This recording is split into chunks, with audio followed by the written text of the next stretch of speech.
మైత్రి movie makers కు బంగారు బాతుగుడ్డులా మారబోతోందా అంటే అవునని అంటున్నారు. పుష్ప మొదలైనప్పుడు అది ఒకే పార్ట్ గా స్టార్ట్ అయింది. ఆ తర్వాతే సీక్వెల్ అనుకున్నారు. అందుకు కారణం సినిమాకు వచ్చిన హైప్. పాటలతోనే ఓ రేంజ్ లో హైప్ వచ్చింది.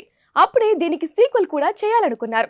పుష్ప బ్లాక్ బస్టర్ అయింది కాబట్టి దీన్ని మించేలా కూడా ఉండాలనే స్టోరీ కోసం చాలా సమయం పట్టింది. ఇక ఇప్పుడు సెకండ్ పార్ట్ కూడా రెడీ అవుతోంది. చూస్తుంటే మరో బ్లాక్ బస్టర్ లోడింగ్ అవుతుందనే కామెంట్స్ వచ్చాయి.